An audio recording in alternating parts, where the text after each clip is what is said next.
miles of perfect beach that nobody can use but the sea turtles.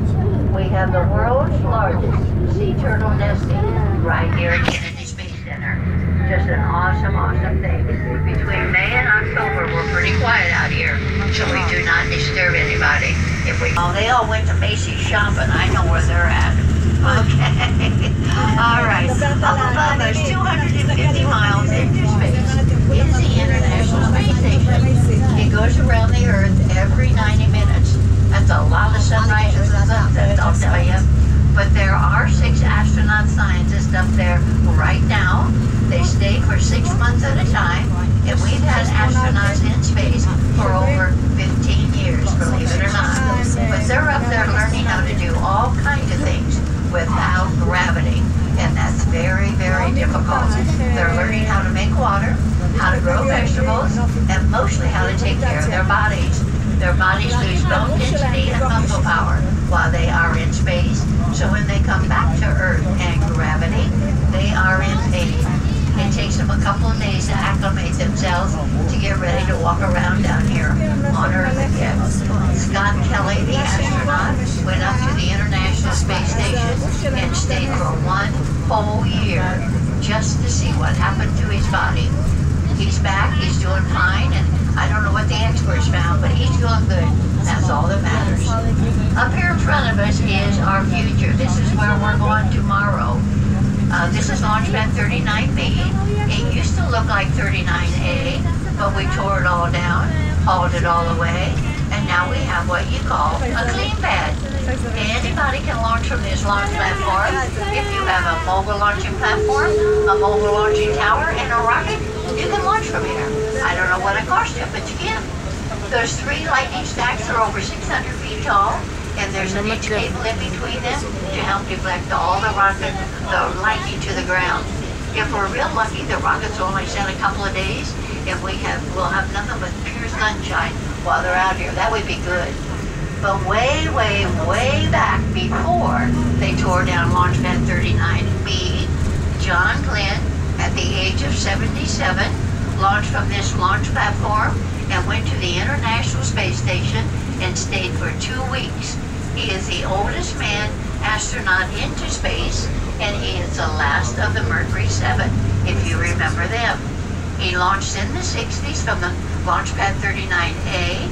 He went around the moon. He never landed. All the moonwalkers launched from Launchpad 39A. It is a national monument now. But John Glenn now is 95 years old, and he's just doing fine. He was here a few months ago, and we were just tickled pink to see him, I'll tell you. All right, coming up here on the right is some more water. Mostly what you will see is weeds and brush from the bottom of the water. It is so low. Whether there's any alligators or not, we'll have to really look because it's hard to tell.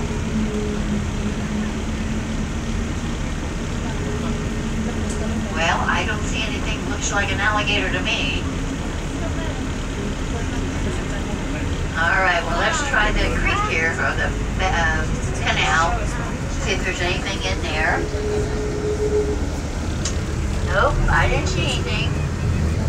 All the people that work out here have to check under their vehicles before they leave, because they go in between the flame trench and the orbiter.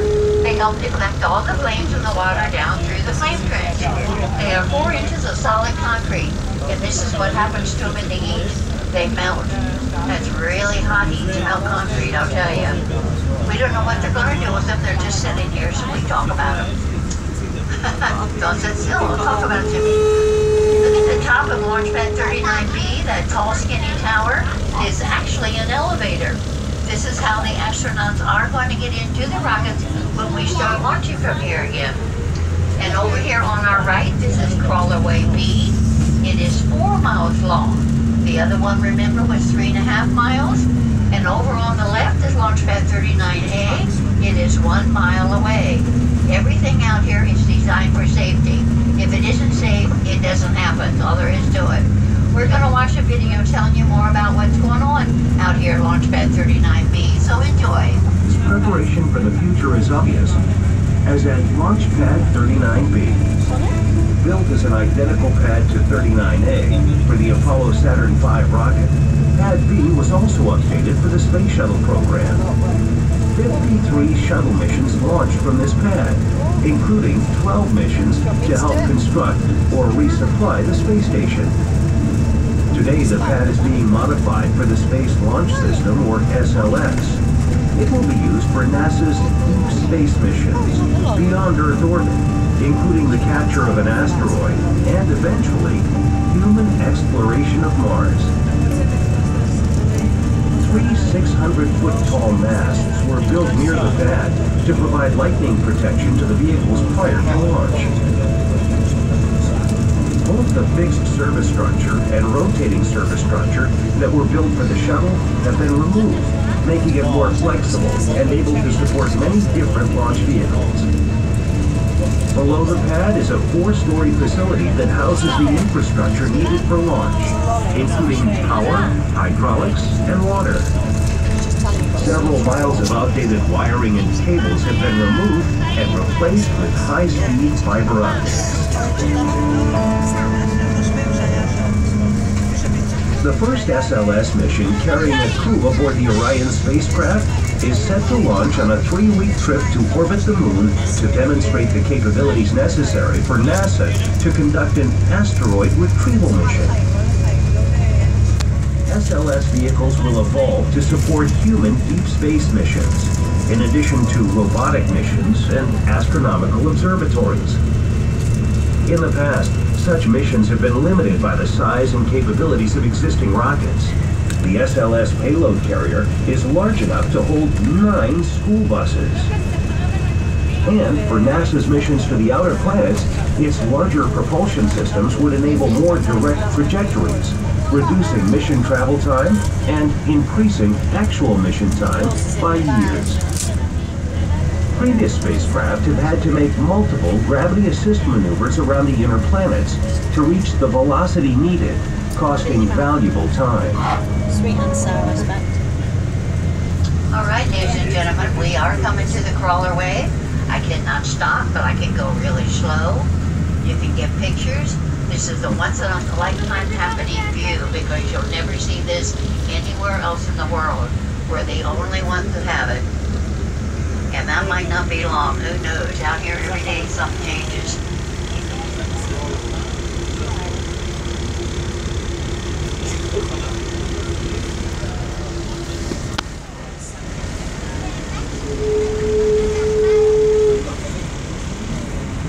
Alright. Now I want you to look out my right front window to the top of the launch platform. On top of that launch platform is what looks like spigots. Well, that's just what they are. That 400,000 gallons of water will go through those spigots, the rockets on the top, and all that flames and all that water. Remember the 3 square holes I showed you? All go through those square holes and out through that flame trench. The crawler, of course, is not under there at that time. If you look at the crawler on the corner, there's a little glass box. That's one control box to go one direction. If you don't want to go that direction, you get out of that box, walk around to the opposite corner, and get into the other box to go the other direction. There's only one gear on the crawler, and that is forward. There's no reverse, and there's no turnaround. Each one of those tracks has 57 cleats, and each cleat weighs 1 ton. The crawler weighs 6 million pounds all by itself. The launch platform weighs 8 million pounds all by itself. And the orbiter and the external fuel tank will come in a little over 3 million pounds. So coming down the crawlerway at a half a mile an hour would be over 18 million pounds. Well, when the SLS rocket gets finished, it will weigh in at 5.2 million pounds. So coming down the crawlerway at a half a mile an hour will be over 24 million pounds. It's going to be a great adventure, I'll tell you. If you can see that tower, visualize that tower with a rocket beside it coming down this crawlerway. Gotta watch it when it happens. It's gonna be awesome. Have another gopher tortoise on the left there. Alright, we're gonna watch another video while we travel back up to the vehicle assembly building. So enjoy!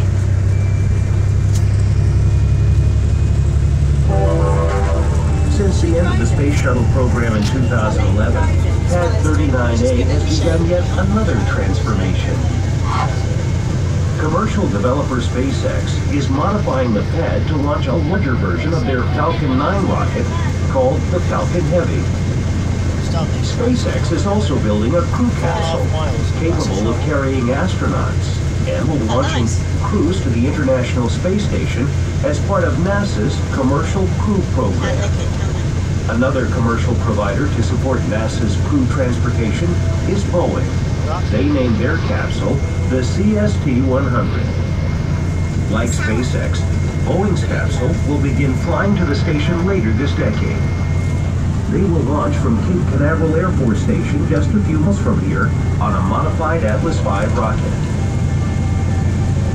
With private industry stepping up to support low Earth orbit missions to the ISS, NASA can focus more heavily on deep space exploration, which you will learn about at Launchpad 39B.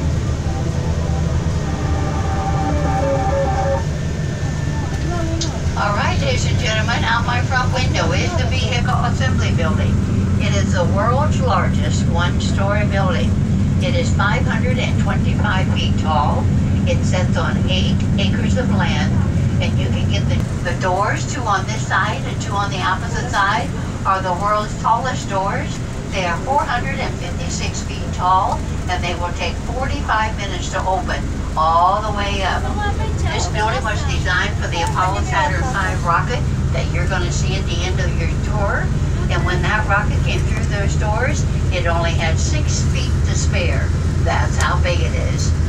Over on our left, the flag flying on the flagpole. At the bottom of that flagpole is a little blue box. And that blue box is the countdown clock. Most important clock in the world on the day of launch. Everybody watches it. The buildings on the left are the press boxes, and this is where they will monitor the launch, so you can watch it at home on your TV. Over on the right, the United States flag on the side of the building is 209 foot tall, 110 foot wide. Each stripe is 8 foot wide, large enough for this bus to drive on it, and each star is 6 foot wide, point to point. It is one big flag, and we're mighty proud of her. All right, they got the doors open on the building. I want you to look all the way through. You can see the other half of the building, the other side of the building, I'll put it that way. If you stand right there in the middle of that room you're looking through, you can look straight up, 525 feet, and break your neck. It is one awesome sight, I'll tell you. Isn't that cool? All right, up here on the right, this white box with a railing out front. This is one of the original walkways. The astronauts walked across from the platform into the orbiter. The white box was called the White Room, if you remember. This rocket is the escape route for the Orion astronauts. If anything would happen, they would get away in a hurry in that.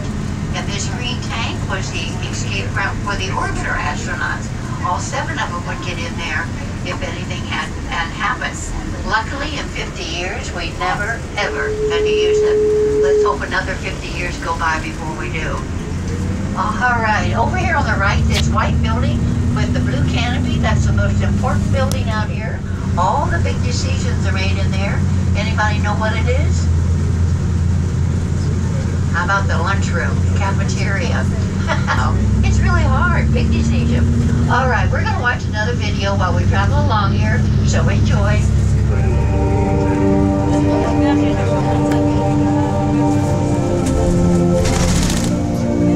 We explore to gain knowledge, to push the boundary, feel the unknown. We seek to discover, find answers here on Earth and in space.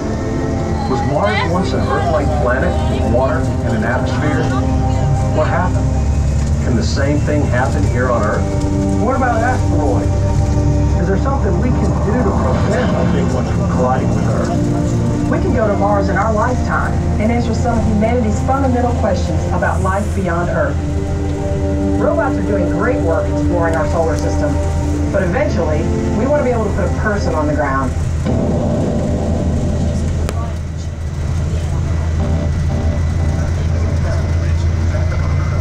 Now, sending people to deep space destinations requires a lot of stuff. Including water, shelter, fuel, spare parts, tools, and supplies. It's like a spacefaring RV. The farther you go and the longer the trip, the more you need, and that means moving a lot of mass. So when you talk about getting past the pull of Earth's gravity, you need a bigger, more powerful rocket.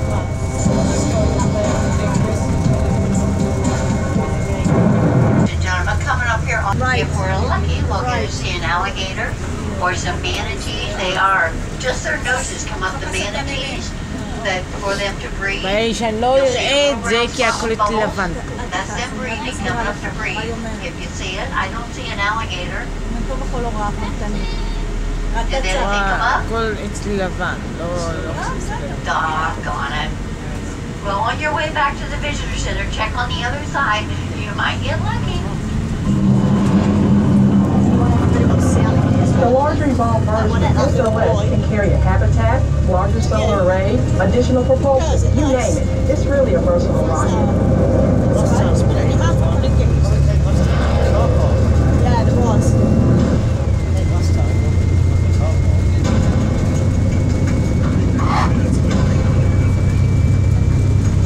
To get the astronauts beyond low Earth orbit, we need a new crew vehicle, Orion. The Orion spacecraft is a conical shape, like Apollo was. But it's actually larger than Apollo, and is capable of taking people farther into space than ever before. It can protect a crew of 4 for up to 21 days, and carry food, air, water, supplies, all the things the crew will need. Orion is the most advanced and versatile spacecraft ever made. It uses state-of-the-art technology, materials, and design processes based on more than 50 years of research and technology development. The first crewed flight of Orion and the Space Launch System will be a flight around the moon during Exploration Mission 2. A crew of astronauts will launch on SLS, fly several orbits around the Earth, then perform a translunar injection, which will send them on a path from Earth orbit towards the moon.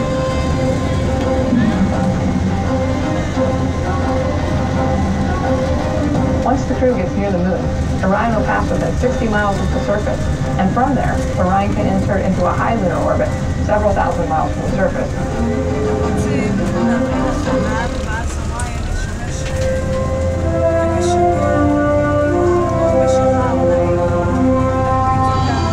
All right, ladies and gentlemen, we are coming into the vehicle, or into the Apollo Saturn V Rocket Museum.